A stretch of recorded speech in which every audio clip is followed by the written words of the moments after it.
Page 77 पे आ जाओ, section number 18 की बात हो रही है।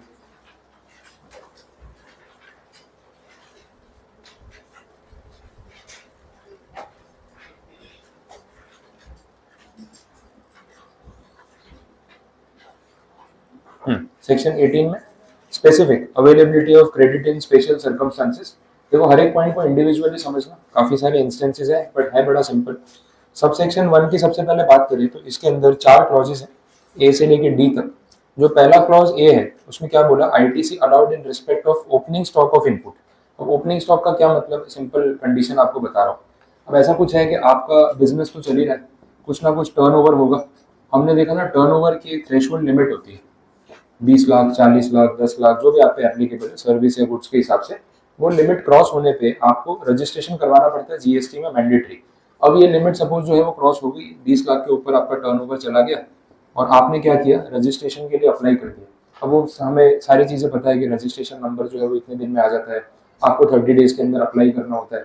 और जैसे जीएसटी नंबर मिलता है, जिस दिन ये लिमिट क्रॉस हुई थी उसी दिन से आप रजिस्टर्ड मान लिए जाते हैं। ये सब हम डिस्कस कर चुके हैं, ठीक है।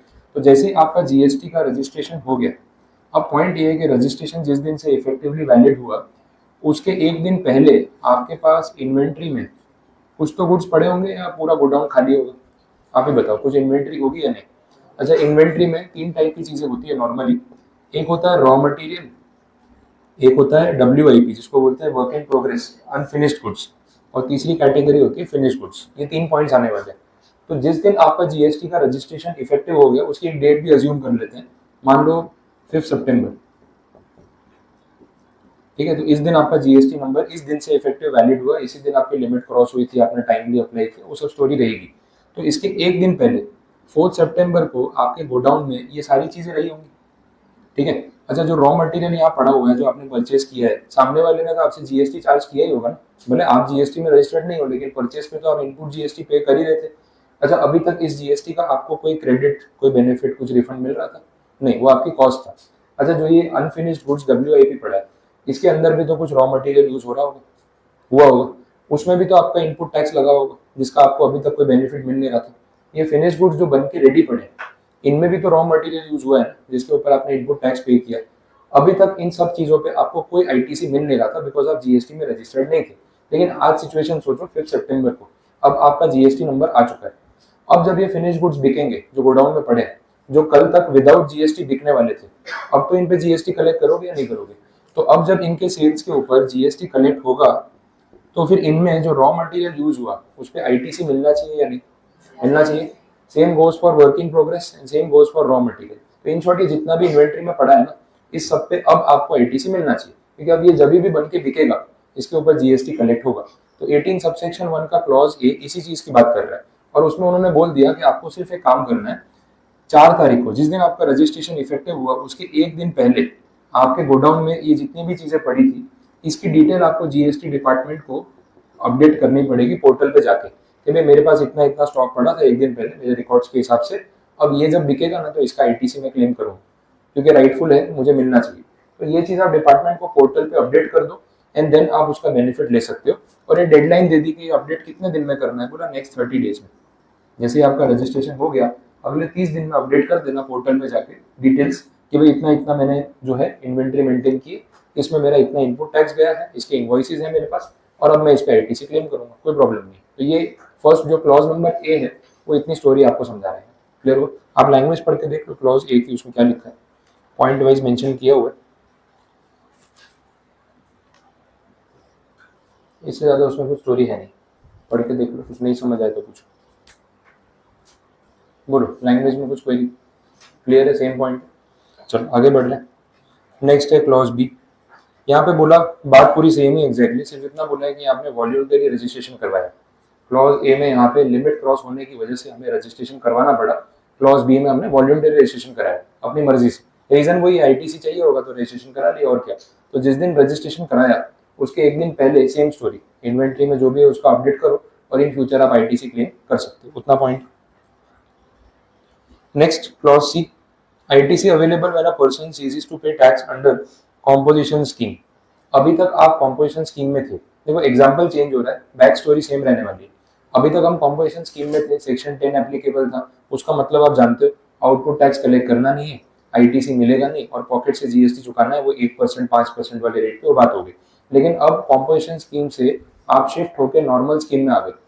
इसका रीजन हो सकता है कि आपका टर्नओवर वो 150 लाख से ऊपर चला गया, या फिर ईयर चेंज होते आपने ऑप्शनल स्कीम जो है उससे बाहर आ गए और आपको लगता है कि नहीं अभी आईटीसी वाले फॉलो करेंगे।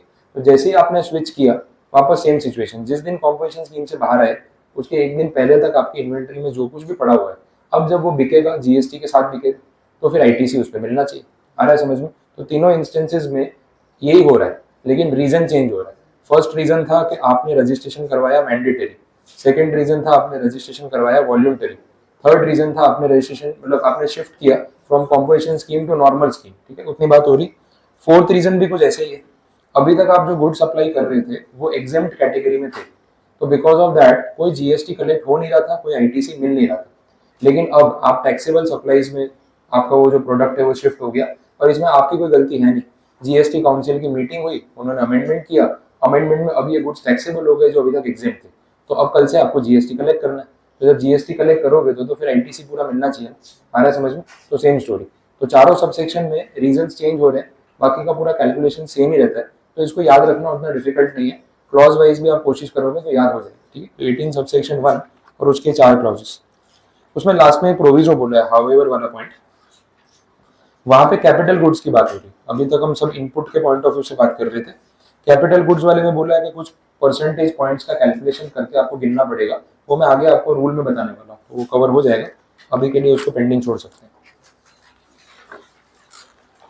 फिर नेक्स्ट पहले 18 सेक्शन कंप्लीट करते हैं। नीचे देखना सबसेक्शन 2 बोला ये सब जो इन्वेंट्री पे आप आईटीसी क्लेम करने की बात कर रहे हो, एक तो आपके पास उसके टैक्स पेड इनवॉइसेस होने चाहिए, वो तो बेसिक कंडीशन है, और वो इनवॉइसेस 1 साल से पुराने नहीं होने चाहिए। मतलब इनमें से जो कुछ भी आपने ये इन्वेंट्री में दिखाया है, ये पास्ट में ही खरीदा होगा ना, कभी 1 महीने 2 महीने 4 महीने पहले, तो इनके जो बिल्स है वो अगर आज से 1 साल से पुराने हैं तो आईटीसी नहीं मिलेगा। इन शॉर्ट, जिस दिन आप ये जीएसटी में कवर हुए उसके प्रीवियस 1 ईयर में जितनी परचेजेस आपने की है उसमें से आपके पास जो भी गोडाउन में पड़ा है उसका आप आईटीसी क्लेम कर लो, उससे पुराने वाला आईटीसी आप क्लेम नहीं कर सकते। तो ये एक मैंडेटरी कंडीशन है, हमें फॉलो करनी। तो 1 ईयर वाली ड्यूरेशन ध्यान रखना।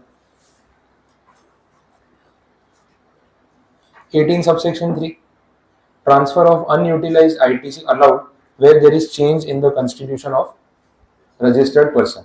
ठीक है, अब ये क्या सिचुएशन यहाँ पे बोला है कि सपोज ये जो बिजनेस चल रहा है, ये बिजनेस अभी मेरे नाम पे, मैं बिजनेस चला रहा हूँ एज अ प्रोपराइटर और अ कंपनी और एनीथिंग, तो इसका जो जीएसटी नंबर है वो जीएसटी नंबर तो मेरे नाम से होगा, उसके अंदर पैन नंबर यूज होता है, तो पैन नंबर तो मेरा यूज हो रहा होगा।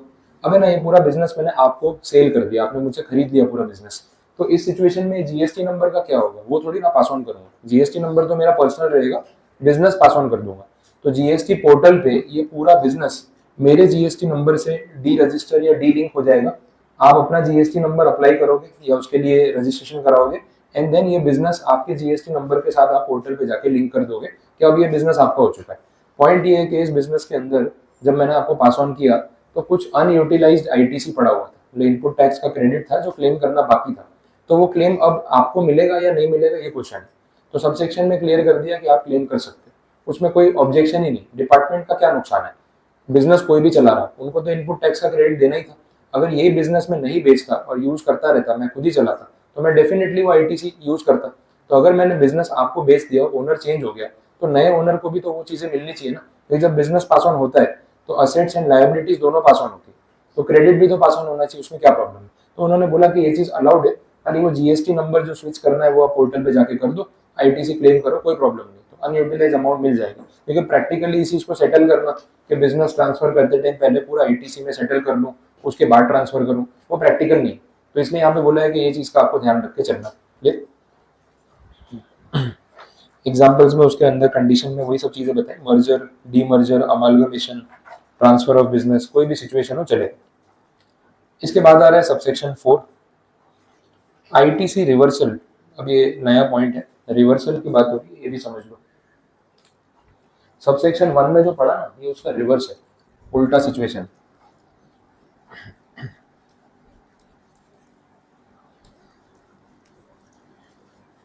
अभी 18 सबसेक्शन 1 में हमने देखा क्लॉज सी और डी, इसमें क्या था, कॉम्पोजिशन लेवी स्कीम से नॉर्मल स्कीम में जाना, और लास्ट वाले पार्ट में एग्जेम्प्ट सप्लाई से टैक्सेबल सप्लाई में जाना।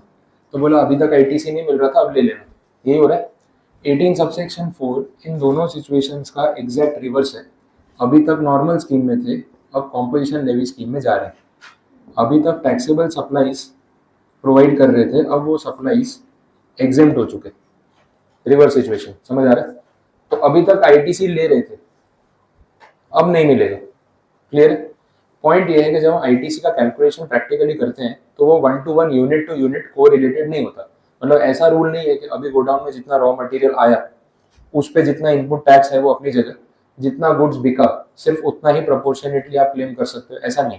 ये कैलकुलेशन काम कैसे करता है आप समझो। पूरे महीने में, मंथली बेसिस पे कैलकुलेशन है, पूरे महीने में जितना भी परचेजेस मैं करता हूँ उन परचेजेस पे जितना जीएसटी मैं पे करता हूँ वो सारा मैं लेजर में क्रेडिट करता जाता हूँ कि मैं इनपुट टैक्स पे करता गया हूँ, ये इकट्ठा हो रहा है, जमा कर रहा हूँ उसको, ठीक है। अब क्या होता है, मंथ एंड में जितना भी मैंने सेल किया उस पर भी तो जीएसटी कलेक्ट किया होता है। अब वो जो जीएसटी कलेक्ट किया है, अब देखो ये परचेज और sale unit to unit match थोड़ी होगा। मैंने अगर मान लो 1 लाख यूनिट परचेज करके रख लिए थे गोडाउन में, तो सारे 1 लाख बिक गए होंगे, इन्वेंट्री जीरो हो गई होगी मंथ एंड पे, ऐसा तो कोई रूल नहीं है। हो सकता है इसमें से 10,000 बिके हो, 50,000 बिके हो, 80,000 बिके हो, दैट डिपेंड्स। तो उसकी कोई श्योरिटी नहीं। तो यहाँ पे डिपार्टमेंट आईटीसी आपको 1 to 1 कोरिलेट करके नहीं देता है कि 1 लाख यूनिट खरीदे, 80,000 बिके तो 80,000 का आईटीसी ले लो, बाकी का मतलब, ऐसा नहीं है। ये लमसम या टोटल बेसिस पे चलता है। बोला इन परचेजेस पे जितना भी जीएसटी है ना पूरा ले लो ना, यहाँ पे लिख दो कि भाई इतना जीएसटी मैंने पे किया है, इतना मेरे पास आईटीसी जमा है जो मैं यूटिलाइज कर सकता हूँ। अच्छा, सेल के सामने जितना भी आउटपुट टैक्स कलेक्ट होगा, कुछ नंबर्स के साथ बात कर लेते हैं। सपोज ये परचेजेस पे आपने जीएसटी पे किया है 1 लाख रुपीज, सेल जितने भी यूनिट हुए होंगे पूरे नहीं हुए, कुछ ना कुछ गोडाउन में बचा है, इस पे जो आउटपुट जीएसटी कलेक्ट हुआ दैट इज 1,25,000 यूनिट्स या रुपीज, ठीक है। तो इतना आउटपुट टैक्स आया 1,25,000 रुपये। सपोज ये आया है 80,000 यूनिट्स को सेल करके, ऐसा भी अज्यूम कर लेते हैं। जो इनपुट टैक्स आपने पे किया है वो टोटल है 1 लाख रुपीज, और ये आपने चुकाया है 1 लाख यूनिट्स पे, ठीक है। अब सिचुएशन क्या है, 20,000 यूनिट तो अपने पास अभी भी स्टॉक में पड़े हुए हैं, उन यूनिट्स पे भी तो कुछ इनपुट टैक्स गया हुआ है, लेकिन 1 to 1 कोरिलेशन हमें देखना नहीं है। तो पॉइंट ये है कि अगले महीने का रिटर्न भरते टाइम 1,25,000 के आउटपुट टैक्स के सामने मैं 1 लाख रुपए का पूरा इनपुट टैक्स का क्रेडिट ले लूंगा। आया समझ में। जो डिफरेंस का अमाउंट बचेगा वो कितना बचेगा, 25,000 रुपये, ये मुझे पे करना है कैश में। तो मैंने तो देखो पूरा क्रेडिट यूटिलाइज कर दिया। तो ये जो मैंने यहाँ पे लिखा था ना 1 लाख, वो पूरा मैंने सामने 1 लाख यूटिलाइज करके उसको खत्म कर दिया। अब आईटीसी में जब हम लेजर में क्रेडिट करते जाते हैं कि इतना इतना जीएसटी मैंने चुकाया, उसको मैं इकट्ठा कर रहा हूँ, तो उसको बोलते हैं availment of ITC. ITC avail करना मतलब लेजर में एंट्री कर देना कि इतना मेरे पास है, ये टोटल मेरे पास 1 लाख रुपए का इनपुट टैक्स का क्रेडिट अवेलेबल है। अब जब मंथ एंड में ये सिचुएशन आती है रिटर्न भरते टाइम, तो 1,25 के सामने मैं 1 लाख यूज कर लेता हूँ। जब ये यूज करते हैं तो यहाँ पे लिखा जाता है, इसको बोलते हैं यूटिलाइजेशन। तो इन शॉर्ट आईटीसी के दो स्टेजेस हो गए, availment and utilisation.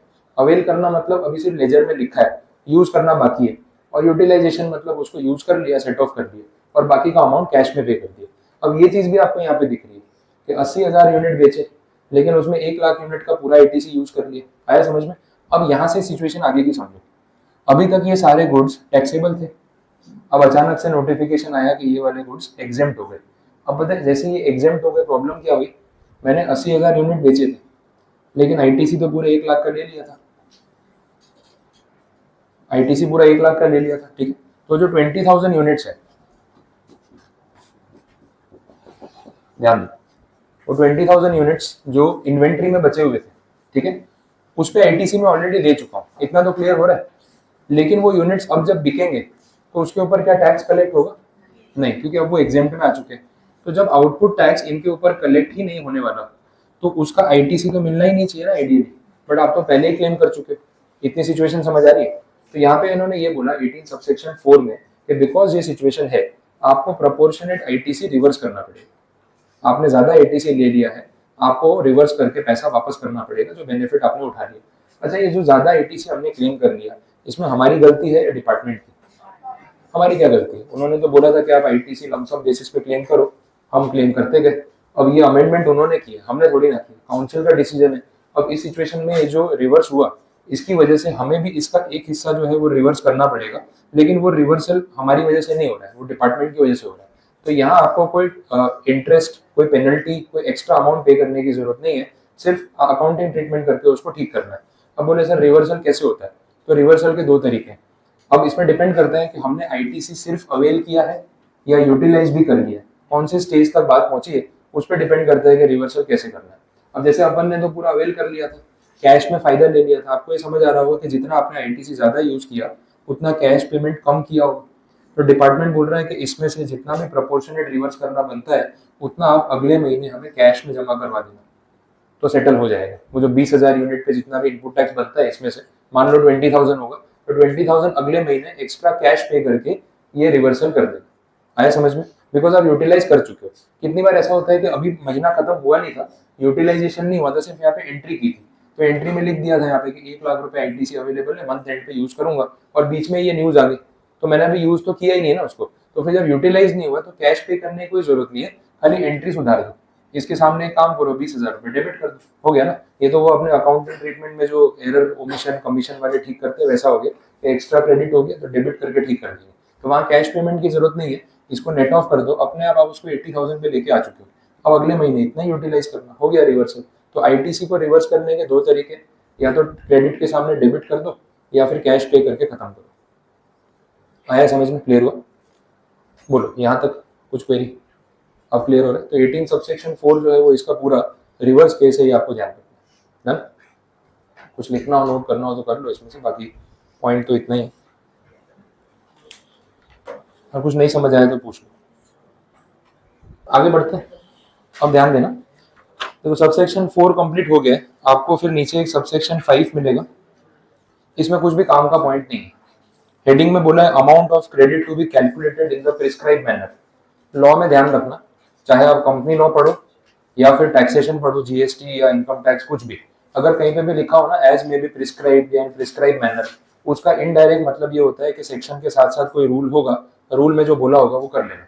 Companies act में भी ये सेम पॉइंट एप्लीकेबल होता है, एज प्रिस्क्राइब्ड इन रूल्स या इन द प्रिस्क्राइब मैनर। तो प्रिस्क्राइब मैनर मतलब कहीं ना कहीं प्रिस्क्राइब्ड होगी, और मोस्टली सेक्शन के एक्ट के साथ साथ रूल्स होते हैं। अब जैसे अपने सीजीएसटी एक्ट पढ़ रहे हैं, तो सीजीएसटी रूल्स हैं, वही आपको ऊपर टॉपिक दिख रहा है, रूल नंबर 44, अभी पीछे एक आया था रूल नंबर 40, तो ये रूल्स होते हैं। तो जहाँ प्रिस्क्राइब मैनर लिखा है मतलब सेक्शन कुछ बोल नहीं रहा, वो इतना ही बता रहा है कि भाई इस मैटर में रूल जो बोलेगा ना वो चुपचाप फॉलो कर लेना, हम अलग से कोई आपको यहाँ पे थियरी या फॉर्मूला नहीं बता रहे। तो सबसेक्शन 5 में ऐसा स्पेसिफिक कुछ बोला नहीं, सिर्फ इतना बताया कि 18 सबसेक्शन 1 और 18 सबसेक्शन 4 जो आपने पढ़ा, इसका जो भी कैलकुलेशन है वो प्रिस्क्राइब रूल के हिसाब से कर लेना, बात वहां पे खत्म होगी। नेक्स्ट पेज पे देखो 18 subsection 6, payment of tax in case of supply of capital goods after use.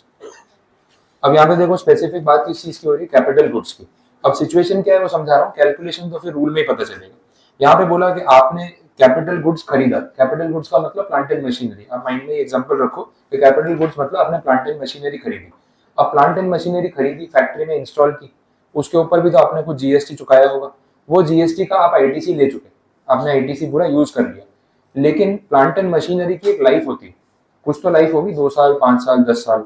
यहाँ पे जीएसटी में इस सेक्शन और रूल में एक प्लांट एंड मशीनरी या कैपिटल गुड्स की लाइफ अज्यूम की गई है 5 इयर्स, एवरेज 5 साल की लाइफ तो कोई भी मशीन की होगी जो फैक्ट्री में या प्रोडक्शन के लिए यूज हो रही है। अब उन्होंने ऐसा बोला कि आपने अगर ये मशीन 5 साल यूज करने से पहले ही बेच दी, हो सकता है ना ऐसा, 2 साल में 3 साल में आपने डिस्कार्ड कर दी। अब पॉइंट क्या है पता है, देखो कैलकुलेशन में प्रॉब्लम कहाँ पे आएगी, वो भी नंबर से अपने अज्यूम कर लेते हैं तो आपको रिलेट हो जाएगा।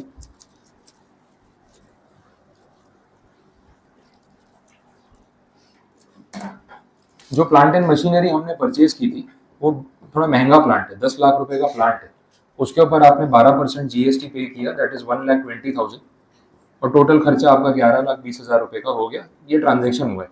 अब ये मशीन की लाइफ डिपार्टमेंट ने यहाँ पे 5 साल मानी है, लेकिन ये 1,20,000 रुपए जो है ये आपने आईटीसी के नाम पे अगले कुछ महीनों में पूरा यूज कर लिया। मैंने आपको बोला था कैपिटल गुड्स में आईटीसी पूरा नहीं मिलता, थोड़ा थोड़ा करके आप क्लेम कर सकते हो, और वो प्रैक्टिकल प्रॉब्लम है, लेकिन क्लेम कर सकते हो। तो आपने क्या किया, पूरा यूटिलाइज कर लिया, वसूल करके खत्म कर लिया, लेकिन मशीन यूज करते करते अभी सिर्फ 2 साल हुए। अच्छा 2 साल के बाद आपने सोचा कि यार मशीन को सेल कर देते हैं, किसी और को बेच देते हैं, अपन नई मशीन ले लेंगे या जो भी रीजन है। तो आपने जब ये मशीन 2 साल में ट्रांसफर कर दी, उससे पहले ही आपने ये पूरा 1,20,000 खा पी के खत्म कर दिया, समझ आ रहा है। अब जिसको ये मशीन बेची है उससे भी तो आपने जीएसटी चार्ज किया होगा, बिकॉज आप भी जीएसटी में रजिस्टर्ड हो, ऐसी असेट बेच रहे हो जो जीएसटी वाली असेट है, तो आपने सामने वाले बायर से जीएसटी चार्ज किया। अब जब आपने उससे जीएसटी चार्ज किया तो वो बायर भी तो उसके ऊपर फिर आईटीसी क्लेम करेगा। आप सोचो, आप मुझसे एक मशीन सेकंड हैंड में परचेज कर रहे हो जिसपे आप मुझे जीएसटी चुका रहे हो, आप आईटीसी क्लेम करोगे या नहीं करोगे? डेफिनेटली करोगे कि आपने पे किया। अब उस मशीन पे मैं तो ऑलरेडी पूरा आईटीसी क्लेम कर चुका हूँ और आपने मुझे जितना जीएसटी पे किया आप उसका आईटीसी पूरा क्लेम करोगे। तो आपको ऐसा नहीं लग रहा कि ओवर यूटिलाइजेशन ऑफ आईटीसी हो रहा है, कहीं ना कहीं कुछ अमाउंट रिपीट हो रहा है, पैरेलल आ रहा है? तो गवर्नमेंट ने बोला कि यार ये चीज में तो हमारा नुकसान है, फिर तो क्या होगा, एक ही मशीन बार बार बिकती रहेगी, बार बार नए बायर आएंगे, हर कोई आईटीसी क्लेम करता जाएगा, तो एक मशीन पे कितना आईटीसी देंगे हम? टोटल आईटीसी तो इतना ही होना चाहिए ना देखा जाए तो पॉइंट ये है कि अगर आपने 5 साल की लाइफ जो अज्यूम की है उन्होंने, उससे पहले अगर आपने मशीन पास ऑन कर दी तो आप इसमें से एक प्रोपोर्शनेट आईटीसी तो क्लेम कर सकते हो, क्योंकि 2 साल तो मशीन आपने भी यूज की है, लेकिन बाकी का आईटीसी वो फिर रिवर्स करना पड़ेगा। अरे बात समझ में? अब रिवर्सल का क्या मतलब है, अभी मैंने आपको यहाँ पे बताया, सेम चीज है। तो यहाँ पे भी रिवर्सल करना पड़ेगा प्रोपोर्शनेटली गिनने में, क्योंकि 5 साल का इतना आईटीसी बनता है, 2 साल में इतना ही मिलेगा, बाकी का प्रोपोर्शनेटली रिवर्स करो। अब वो जो प्रोपोर्शनेट कैलकुलेशन है वो आपको 2 रूल्स में समझाया जो बीच में अपना डिस्कस करना बाकी है, तो मैं आपको पूरे रूल समझाऊंगा, कैलकुलेशन के साथ देखेंगे। बट अभी जो सबसेक्शन 6 है उसमें यही बात बोली है कि if capital goods are used और ट्रांसफर्ड और सप्लाइड आफ्टर यूज, तो फिर उस सिचुएशन में प्रोपोर्शनेट आईटीसी का रिवर्सल होगा। पूरा आईटीसी रिवर्स कर दिया तो एसएससी का नुकसान है, बोलेगा ये तो गलत बात है, मैंने 2 साल तो यूज किया, और पूरा अलाउ कर दिया तो डिपार्टमेंट का रेवेन्यू लॉस है। तो उन्होंने प्रो रेटा बेसिस पे रास्ता निकाला, वो एज में भी प्रिस्क्राइब, वो रूल में दे रखा। आ रही बात समझ में? तो 18 का ये सबसेक्शन 6 जो है वो आपका लास्ट पॉइंट था सबसेक्शन वाइज, और उसके नीचे भी एक टॉपिक दे रखा है, लेकिन वो रूल के साथ ही बताना है, जो रिफैक्टरी ब्रिक्स और मोल्ड और वो सब बोला है ना, वो रूल के साथ समझाऊंगा वैसे। तो सेक्शन वाइज अपना टॉपिक यहाँ पे कंप्लीट है, 18 वाला, रूल वाला पार्ट पेंडिंग है। तो अभी तक यहाँ जितना पढ़ा है इसमें कुछ क्वेरी कुछ नहीं समझ आया, क्लियर है पॉइंट यहाँ तक कंप्लीट? ठीक, अब 2 मिनट का ब्रेक लेते हैं, उसके बाद फिर रूल स्टार्ट करते हैं, क्योंकि कैलकुलेशन के साथ समझाना, तो थोड़ा सा आप भी ब्रेक लेते हैं। चलो ध्यान दो, स्टार्ट कर रहे हैं रूल नंबर 40 और 44। अब ये कैलकुलेशन वाला पार्ट है जो अपने इलस्ट्रेशन भी पीछे पेंडिंग है, उसमें आपको ये पॉइंट्स का यूज मिलने वाला है। मैंने इसको यहाँ पे थोड़ा समराइज भी कर दिया, अभी यहाँ से एकदम डायरेक्टली पता नहीं चलेगा, पहले पूरा एक्सप्लेन कर देता हूँ, फिर आपको समरी रिलेट हो जाएगी। दोनों रूल्स का पूरा बेसिक जो है वो इसके अंदर कवर अप हो गया, तो पहले आप उसको नोट भी कर लेना, पहले देख लो हो क्या रहा है। बात यहाँ पे हम मेनली कर रहे हैं कैपिटल गुड्स की। इनपुट्स में तो कोई पंगा है नहीं, वो तो क्वांटिटी और यूनिट्स के बेस पे काम हो जाता है। देखो हमने 18 सबसेक्शन 1 देखा, वो सिचुएशन थी, वहाँ पे 2 सबसेक्शन आ रहे थे सी और डी। उसमें हमने बात की कि कुछ चीजें जो अभी तक एग्जाम थी अब टैक्सेबल हो चुकी है, अभी तक आईटीसी नहीं मिल रहा था, आप क्लेम कर सकते हो। इसमें आप बात करो इनपुट की और कैपिटल गुड्स की, तो इनपुट वाले केस में कंप्यूटेशन में आपको परेशानी नहीं होगी। Reason being inputs are units which are consumed in production. तो सिंपल हिसाब है, जितना गोडाउन में पड़ा है उसके बिल निकाल के देख लो, उस पर जितना आईटीसी बनता है जो अभी तक नहीं मिल रहा था क्लेम कर लो, खत्म हो गई बात। प्रॉब्लम कहाँ आती है? कैपिटल गुड्स में। कैपिटल गुड्स का मतलब क्या है? एक मशीन है, आपके पास एक प्लांट एंड मशीनरी है जिसके ऊपर आप प्रोडक्शन कर रहे हो। अच्छा, प्लांट एंड मशीनरी कोई एक यूनिट में खत्म तो हो नहीं जाती, इसकी तो लाइफ होती है 5 साल की, जो यहाँ पे अजम्पशन दिया गया। अच्छा, इसके ऊपर हजारों यूनिट बनते हैं। अब पॉइंट ये है कि ये मशीन आप पिछले 2 साल से यूज कर रहे हो, एक एग्जाम्पल ले रहा हूँ, और 2 साल से आप इस कंडीशन में हो कि इसके ऊपर एग्जाम सप्लाईज बनते हैं, क्योंकि जीएसटी टैरिफ में सारी चीजें एग्जाम्पशन में थी। तो अल्टीमेटली आपको इस प्लांट एंड मशीनरी पे किए हुए आईटीसी का कोई क्रेडिट नहीं मिल रहा था, बिकॉज जो प्रोडक्ट बना रहे हो तो एग्जाम्प्ट है, तो आईटीसी मिलने वाला ही नहीं, अब आउटपुट टैक्स कलेक्ट नहीं कर रहे। अब 2 साल हो चुके हैं, अब अमेंडमेंट आ गया और इस सिचुएशन के हिसाब से हम टैक्सेबल कैटेगरी में आ चुके हैं, समझ आए? तो अब से आपको सारे आईटीसी मिलने चाहिए, फिर चाहे वो इनपुट की बात हो रही हो या कैपिटल गुड्स की बात हो रही है। इवन कैपिटल गुड्स पे भी आईटीसी मिलना चाहिए, क्यों? क्योंकि यही प्लांट एंड मशीनरी है जिसपे पिछले 2 साल से कोई आईटीसी नहीं मिल रहा था, लेकिन अब इसी मशीन के ऊपर वो प्रोडक्ट बनेंगे जो टैक्सेबल है। तो एज एन असेसी या एज अ टैक्स पेयर आप क्या बोलोगे कि यार अब इस मशीन के ऊपर जो प्रोडक्ट बन रहा है वो टैक्सेबल है, तो मशीन पे मेरा जो आईटीसी गया वो भी तो मिलना चाहिए ना। तो वो पूरा तो मिलेगा नहीं, डिपार्टमेंट क्या बोलेगा, बोले 2 साल से आप मशीन यूज कर चुके, उस पर फिर पूरा आईटीसी कैसे दे दे आपको? तो हम बोलेंगे कोई बात नहीं, रिमेनिंग लाइफ में जब प्रोडक्शन टैक्सेबल गुड्स का होना है तो प्रोपोर्शनेट आईटीसी तो मिलना चाहिए। तो जो रिमेनिंग लाइफ 3 इयर्स की अज्यूम की गई है उसका जो प्रो रेटा बेसिस पे आईटीसी बनता है वो तो क्लेम करने को मिलना चाहिए ना। तो वो कैलकुलेट कैसे होगा उसकी स्टोरी आपको समझाइए रूल नंबर 14, जो अभी आपने देखे कैसे कैलकुलेशन होता है। आ रही है बात समझ में? अब यहाँ पे जो इन्होंने कैलकुलेशन किया है या जैसे गिनना है वो भी समझ ही लो साथ में कि रूल नंबर 40 क्या बोल रहा है। रूल 40 बोल रहा है कि आप इन दोनों में से कोई भी क्लॉज में कवर हो रहे हो, composition to normal, exempt to taxable, कोई भी सिचुएशन हो, और बात हम स्पेसिफिक कैपिटल गुड्स की कर रहे हैं क्योंकि इनपुट में मैंने आपको बोला वो तो यूनिट टू यूनिट कैलकुलेट हो जाता है, उसमें रूल 40 की ज्यादा नीड नहीं है। तो कैपिटल गुड्स वाले केस में ये ऐसा बोल रहा है कि कैलकुलेशन क्वार्टरली बेस पे होगा। क्वार्टरली मतलब एवरी 3 मंथ्स। अगर आपने मशीन को एक क्वार्टर यूज कर लिया है, ठीक है, तो ऐसा समझ लो कि 5% आपका आईटीसी जो है वो चला गया, उसमें वसूल हो गया या खर्च हो गया, जितना भी आपने इनपुट टैक्स मशीन पे किया होगा। जैसे अपन अभी पिछले एग्जाम्पल में देख रहे थे कि 10 लाख की मशीन थी, 12% आपने उस पर आईटीसी पे किया था, तो 1,20,000 रुपये आपने जीएसटी भरा था।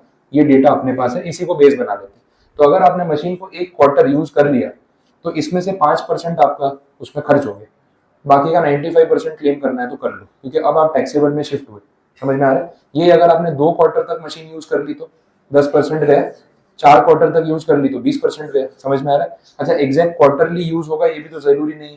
अगर 4 क्वार्टर और 1 महीना यूज किया तो बोला पूरा 5 क्वार्टर काउंट होगा। मतलब 5% पर क्वार्टर का रेट है, और part of a quarter will be considered as a full quarter.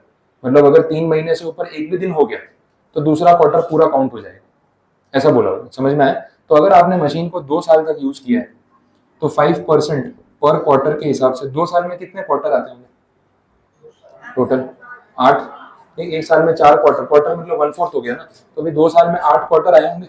तो 8 क्वार्टर्स के हिसाब से 40% जो आपका आईटीसी है वो इस हिस्से को बिलोंग करता है जिसमें आप एग्जेम्प्ट गुड्स बना रहे थे। तो आपके 1,20,000 में से 40% तो आप भूल जाओ, क्योंकि वो टाइम तो निकल चुका। लेकिन जो रिमेनिंग टाइम अवेलेबल है 60%, वो आप क्लेम कर लो। तो इन शॉर्ट 120 पे आपको 60% आईटीसी अब क्लेम करने को मिल जाएगा 72,000। आगे का 48,000 भूल जाओ। आ रहा है समझ में? इतना सिंपल कैलकुलेशन। अब मैंने जो आपको अजम्पशन बोला ना 5 इयर्स का, वो अजम्पशन यहाँ से देखो वेरीफाई हो जाएगा। अगर मैं एक क्वार्टर का डेप्रिसिएशन या राइटिंग ऑफ पोर्शन 5% गिन रहा हूँ, तो पूरा 100% राइट ऑफ होने में कितने क्वार्टर लगेंगे? बोलो, एक क्वार्टर का 5% तो पूरे साल का कितना हो गया? 20%। तो एक साल में 20% तो आपका एटीसी राइट ऑफ हो गया, तो पूरा 100% राइट ऑफ करने में कितने साल लगेंगे? 5 साल हो गया। तो मैंने इसलिए आपको स्टार्टिंग में ही बोल दिया कि यहाँ पे एक्ट में अजम्पशन लिया गया है कोई भी कैपिटल गुड्स की जो लाइफ है वो कितनी होती है? 5 साल। बोलो, कोई कंफ्यूजन नहीं आता? एकदम सिंपल कैलकुलेशन था। तो पॉइंट ये है कि जब बात हो रही होगी सेक्शन 18 सबसेक्शन 1 की, तो एप्लीकेबल रूल होगा रूल नंबर 40। और रूल नंबर 40 कैलकुलेशन कैसे करता है? क्वार्टरली बेस पे करता है, 5% पर क्वार्टर और पार्ट ऑफ अ क्वार्टर। इतनी सिचुएशन, इससे ज्यादा कुछ कैलकुलेशन रूल के अंदर है नहीं। अगर आपको इतना प्रैक्टिकल समझ में आ गया, आपका रूल नंबर 40 पूरा कंप्लीट है। बोलो, कोई कंफ्यूजन नहीं आता? क्लियर? तो ये एक पार्ट मैंने आपको बता दिया। दूसरा पार्ट भी देख लो जो इससे रिलेटेड है, 18 सबसेक्शन 4 एंड रूल नंबर 44। ये सारी चीजें मैं आपको एग्जांपल के साथ कैलकुलेट कराने वाला हूँ। अभी आप इसमें से कुछ नहीं भी लिखोगे तो चल जाएगा, ऐसा प्रॉब्लम नहीं।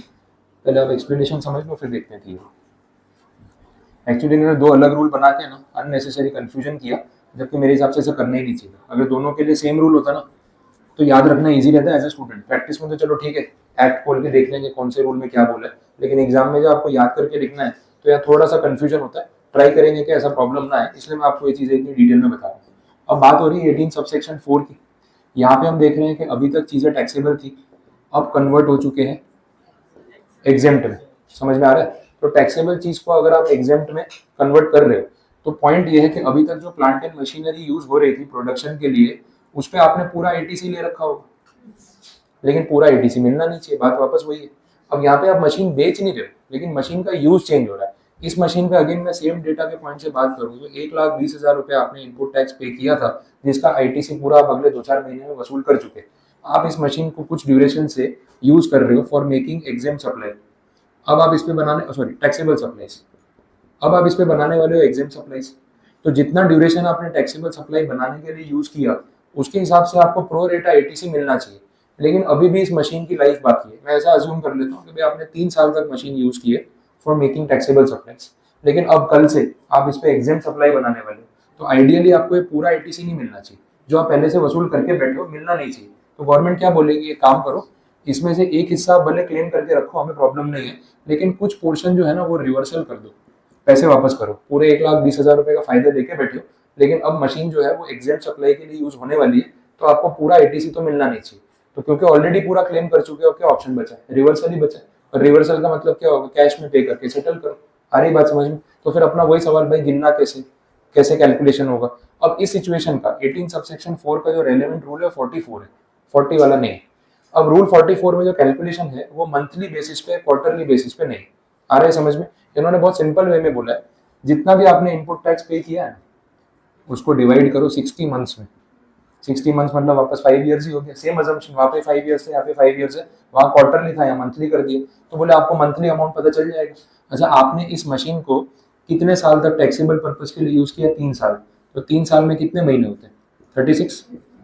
ठीक है, तो ये पर मंथ आ जाएगा कैलकुलेशन। देखो कितना वसूल करना है, कैसे गिनेंगे? 1,20,000 डिवाइड बाई 60 मंथ्स, तो मंथली बेसिस पे आ गया, इंटू 36 मंथ्स। तो आइडियली आपको इतना ही आईटीसी मिलना चाहिए, क्योंकि इस ड्यूरेशन के लिए टैक्सेबल सप्लाईज बनते थे।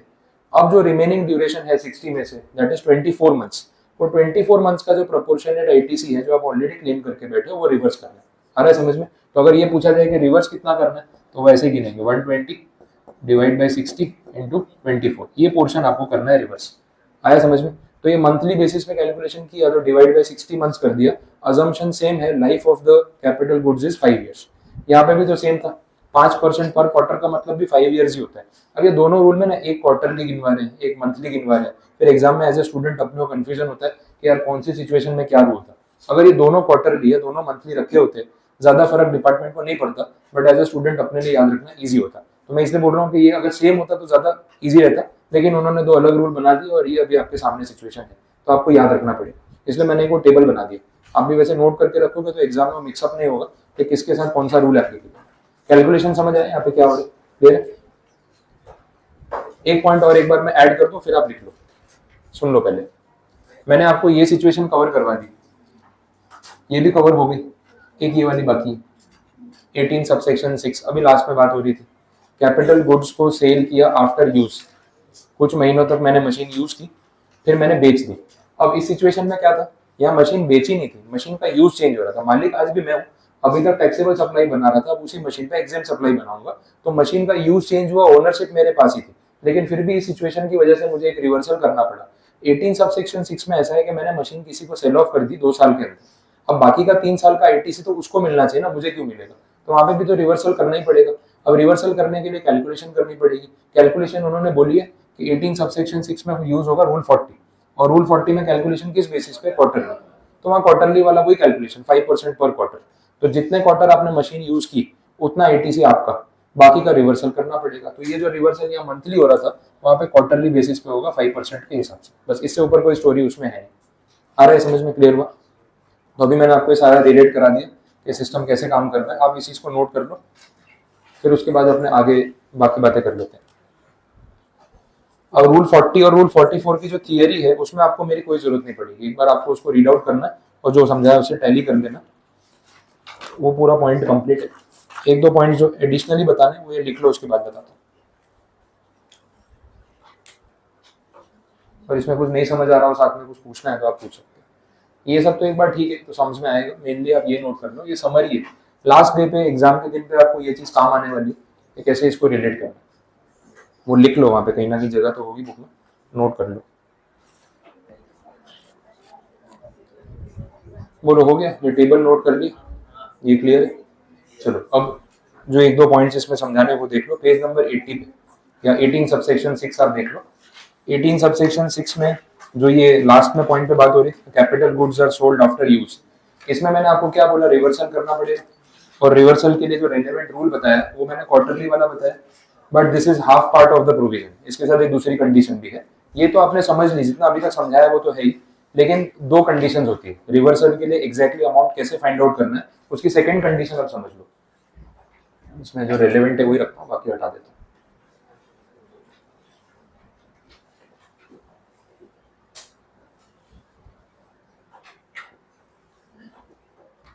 अब देखो जो बात अपन कर रहे हैं वो 18 सबसेक्शन 6 की कर रहे हैं। यहाँ पे कैपिटल गुड्स को आपने सेल कर दिया आफ्टर यूज, ठीक है? तो एक मशीन यूज की, उसको बेच दिया, ये कंडीशन है।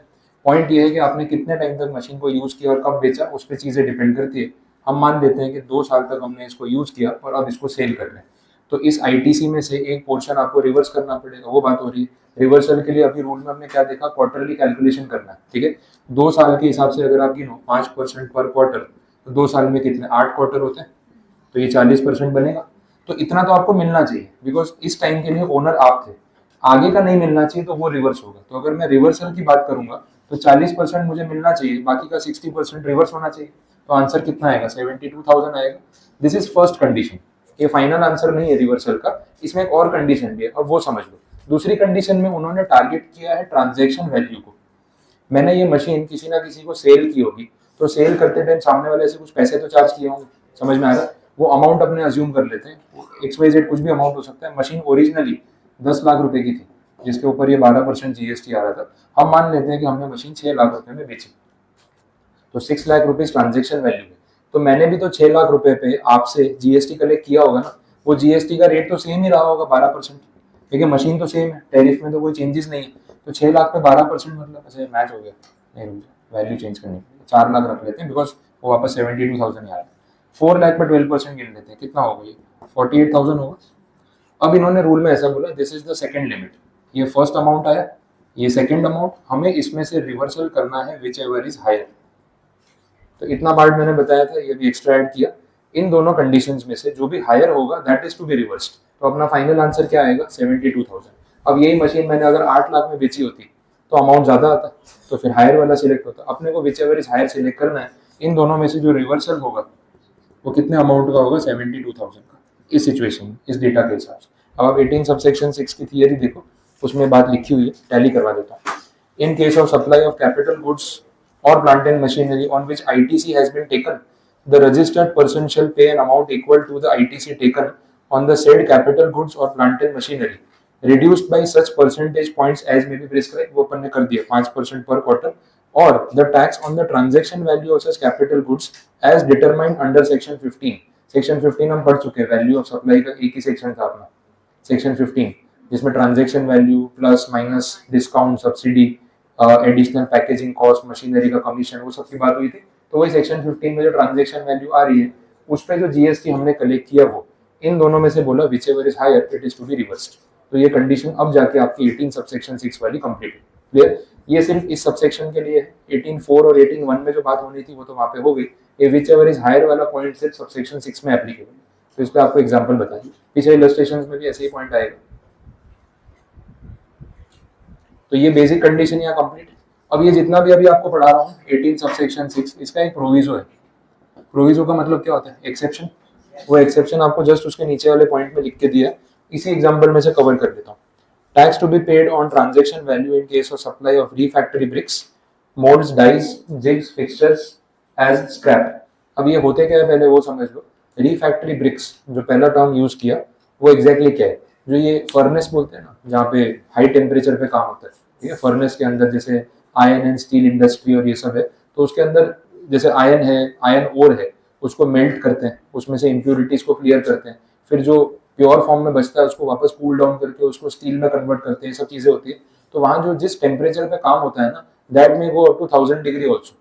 तो जिस फर्नेस में, जिस मशीन के अंदर ये मोल्टन आयरन और ये सब रखा जा रहा है या उसके थ्रू पास ऑन किया जा रहा है, वो चीज भी तो मेल्ट हो जाएगी ना इतनी हीट से, समझ आ रहा है? तो वो जो फर्नेस की इनर लाइनिंग होती है उसके लिए ब्रिक्स यूज करते हैं, ऐसी ब्रिक्स जो इतना टेम्परेचर बेयर कर सकती है, जो मोल्टन आयरन क्रिएट करते हैं। तो बोला कि वो जो ब्रिक्स है उसका नाम है रिफैक्टरी ब्रिक्स। अब ये रिफैक्टरी ब्रिक्स एक तरीके की कैपिटल गुड्स हो गई, बिकॉज आपने फर्नेस के अंदर उसको एस्टेब्लिश किया तो 1-2 दिन में खराब नहीं हो जाएगी, कुछ टाइम चलेगी, लेकिन कुछ साल के बाद वो ब्रिक्स भी वो हीट फेस कर करके डिटीरियोरेट हो जाएगी, एक पॉइंट पे उसको आपको स्क्रैप करना पड़ेगा। तो दैट इज रिफैक्टरी ब्रिक्स। फिर बात हो रही थी मोल्ड्स और डाइस की, किसी भी प्रोडक्ट को शेप देने के लिए जो मोल्ड यूज होता है, तो उससे भी तो हजारों प्रोडक्ट बनते होंगे ना, काफी साल तक काम लगता होगा, फिर उसकी क्वालिटी बिगड़ने लगती होगी तो अपने उसको स्क्रैप करते होंगे। मशीन के पार्ट्स होते हैं, जिग्स एंड फिक्सचर्स, ये भी कुछ टाइम के बाद खराब होते होंगे। इनमें से कोई भी चीज हो, refractory bricks, moulds, dies, jigs, fixtures जो यहाँ पे लिखा है, और अगर उनको आप as a capital goods use करने के बाद सेल ऑफ कर रहे हो, ट्रांसफर कर रहे हो, तो इसमें ऐसा बोला कि ये 2 कंडीशन नहीं लगानी है, 2 में से सिर्फ ये सेकंड वाली कंडीशन लगानी है डायरेक्टली। प्रोविजो एक्सेप्शन है, बाकी कोई भी कैपिटल गुड्स हो इन 3-4 नाम के अलावा तो रूल यही लगेगा 1 और 2 विच एवर इज हायर। लेकिन ये जो स्पेसिफिक नाम दे रखे इनमें से कोई भी कैपिटल गुड्स होगा तो रूल क्या लगेगा? सिर्फ सेकंड वाला। मतलब उस केस में आपका आंसर सिर्फ ये होगा, डायरेक्टली इतना रिवर्सल कर दो, बात खत्म, दोनों में से हायर वाला कैलकुलेशन नहीं करना है।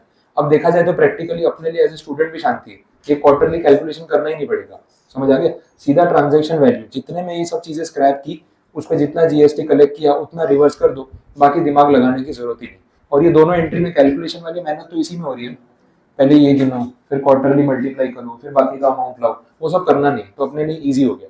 अब एग्जाम में अगर कोई प्रैक्टिकल सम आता है इस चीज को लेके, ऊपर लिखा है refractory bricks are sold as scrap, आपने रीफैक्टरी ब्रिक्स पे ध्यान नहीं दिया, ये सब दोनों कैलकुलेट करके विच एवर इज हायर करके आ गए। बाई चांस तुक्के में आंसर सही आ भी गया कि ये अमाउंट छोटा निकला, ये बड़ा निकला, जो भी है, लेकिन फिर भी आपको मार्क्स नहीं मिलेंगे क्योंकि आपने प्रोविजन गलत लगाया और अमाउंट सही आने भी नहीं वाला, क्योंकि विच एवर इज हायर करोगे तो हो सकता है दोनों में से कोई भी एंट्री आ जाए। सेक्शन में लिखा है कि सिर्फ यही एंट्री लेनी है, आपको ये गिनना ही नहीं, फिर भी आप गिन के आ जाओगे, फिर मार्क्स नहीं मिलेंगे, भले आपके नंबर सही, लेकिन रीजन आपको पता ही नहीं है कि प्रोविजन क्या है, तो मार्क्स मिलने वाले हैं जीरो। समझ आ गए? तो एक्सेप्शन को ज्यादा ध्यान रखना चाहिए, क्योंकि एग्जाम्स में वो लोग ऐसे एक्सेप्शंस का यूज करते हैं जस्ट टू चेक कि स्टूडेंट सिर्फ सेक्शन पढ़ता है या एंड तक जाके वो प्रोविजो भी पढ़ता है। तो प्रोविजोज का यूज केसेस में भी ज्यादा होता है और ऐसे टॉपिक्स में भी खास होता है, तो इसको इंपॉर्टेंट मार्क करके आप रखना। क्लियर? एक लाइन का पॉइंट है, किसी ने जल्दी में स्किप कर दिया, पूरा 5 मार्क का सम गलत हो जाएगा। आया समझ में? चलो, तो ये टॉपिक यहाँ पे कंप्लीट। और जितना मैंने समझाया ये सारा नीचे इन्होंने भी टेबल में समराइज किया है, वो समरी टेबल है, कोई नए पॉइंट्स नहीं, आपको रेफर करना है तो घर पे कर सकते हैं।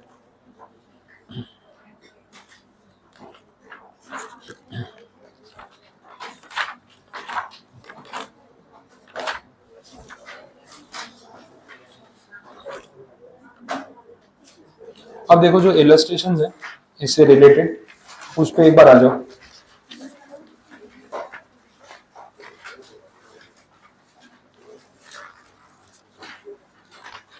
पेज नंबर 93 पे और इलस्ट्रेशन नंबर 20। सम्स बहुत सिंपल है यहाँ पे, ऐसा कोई कॉम्प्लिकेशन नहीं और इतना डिटेल्ड भी नहीं, रिवर्सली तो करना है और क्या होगा। देख लो इलस्ट्रेशन 20 का डेटा क्या बोल रहा है। PQR private limited is engaged in supplying taxable goods to its customers within the state and it is not liable for registration under section 22. From 15 Feb 2020 onwards it started interstate supply of taxable goods. अब जैसे ही interstate supply start करोगे, section 24 बोलता है compulsory registration, तो अभी तक आप GST में रजिस्टर्ड नहीं थे, अब आप रजिस्टर्ड हो गए हो, तो इन शॉर्ट अभी तक कोई आईटीसी नहीं मिल रहा था, आगे मिलेगा, तो ये स्टोरी है। तो 18 सबसेक्शन 1 की तरफ जा रहे हैं, वो तो पता चल ही है। आपने रजिस्ट्रेशन के लिए 10 दिन में अप्लाई भी कर दिया, रजिस्ट्रेशन आपको मिल गया, तो अगर 15 फेब को आपको रजिस्ट्रेशन इफेक्टिवली मिला है, तो उसके एक दिन पहले तक आपके गोडाउन में जितने रुपए के गुड्स पड़े थे उस पर जितना जीएसटी चुकाया था, अब उसका आईटीसी मिलना चाहिए, ये स्टोरी है। तो उसकी डिटेल्स आगे दी है।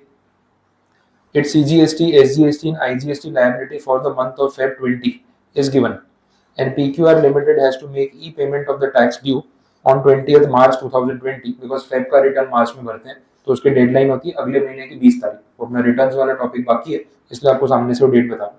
PQR Private Limited has provided the following details of the stock of input held on 14th Feb। देखो 15 Feb से इफेक्टिवली रजिस्टर्ड माने जाएंगे, तो एक दिन पहले 14 Feb को इन्वेंट्री का क्या स्टेटस था वो बता रहे हैं। डेटा देख लो, उसमें से कितना एटीसी मिलना चाहिए कितना नहीं, वो क्लियर हो जाएगा। इनपुट्स आपने रिसीव किए थे 10 जनवरी को 2020 में, और उसका इनवॉइस भी आपके पास है, और ये इनपुट्स आपके स्टॉक में पड़े, मतलब ये रॉ मटेरियल है। इसमें क्या ध्यान रखना होता है कि 1 साल से पुराना बिल नहीं होना चाहिए। तो वही 14 फेब का डेटा है, रेफरेंस डेट है, तो 14 फेब 2019 उसके 1 साल पहले तक, उसके बीच में कोई भी इनवॉइस आया होगा चलेगा, उसके पहले का इनवॉइस होगा तो डिनाई हो जाएगा। ये तो 1 महीना पुराना इनवॉइस है, आप क्लेम कर लो। तो ये 3600 जो अमाउंट है CGST plus SGST, this is available for ITC, आप आराम से क्लेम कर लेना, कोई प्रॉब्लम नहीं। Inputs received on 25 October 2019, invoice dated 26 October 2019 in the form of semi finished goods. बोलो ITC मिलेगा या नहीं? रीजन 1 साल से पुराना हो गया, तो 20 और 19 देख के डिसाइड कर लिया, मंथ नहीं देखोगे। अक्टूबर है ना, कितने महीने हुए? 4-5 महीने तो हुए, फेब से पीछे जाके अक्टूबर, 4 महीने तो हुए, तो मिलेगा ना। आप खाली 20 और 19 देख रहे हो, मंथ भी तो देखो। 14 फेब 2020 है, तो 14 फेब 2019 रेलेवेंट होगा ना, उसके बीच में कोई भी डेट है तो क्लेम कर सकते हो, तो मिलना चाहिए।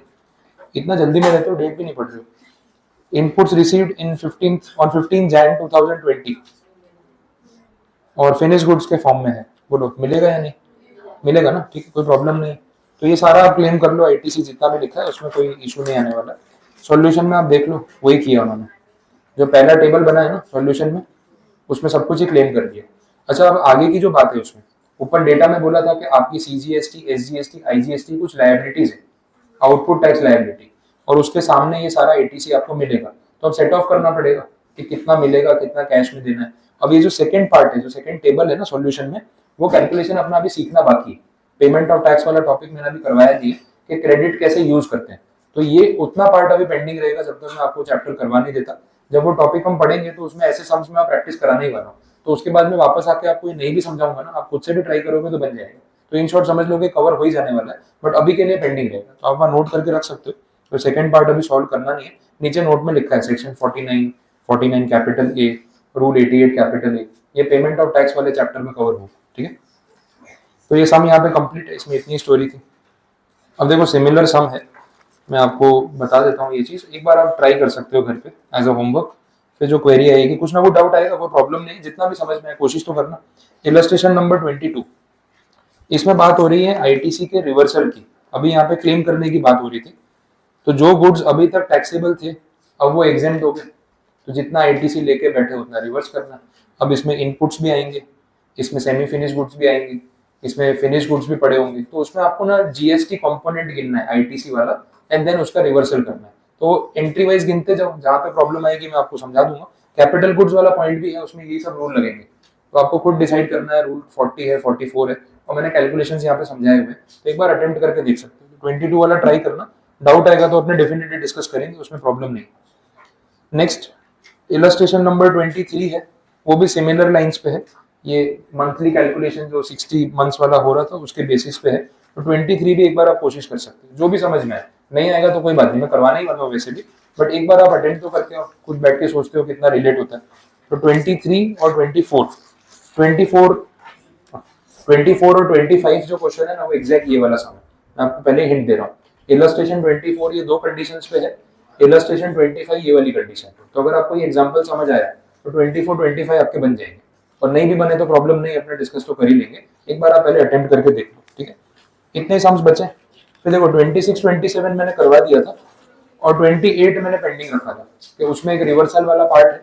अब क्योंकि आज रिवर्सल समझा है ना, तो कल मैं आपको ये सम कराऊंगा तो फिर रिलेट हो जाएगा। तो 28 वाला भले आप घर से सॉल्व मत करना, उसका प्रॉब्लम नहीं है, मैं यहाँ करवा दूंगा, लेकिन रिमेनिंग जितने इलस्ट्रेशंस हैं वो एक बार आप अटेम्प्ट करके आ सकते हो, जितने भी समझ में आ जाए काफी। इसके साथ अपना ये आईटीसी वाला पूरा ब्लॉक कंप्लीट, ये मेजर पार्ट कवर हो गया समझो कैलकुलेशन वाले टॉपिक्स का। अब जो पीछे चैप्टर्स बचे हैं ना, वो ज्यादातर प्रोसीजरल है, इतना प्रॉब्लम नहीं आएगा, जल्दी हो जाएगा, ठीक है।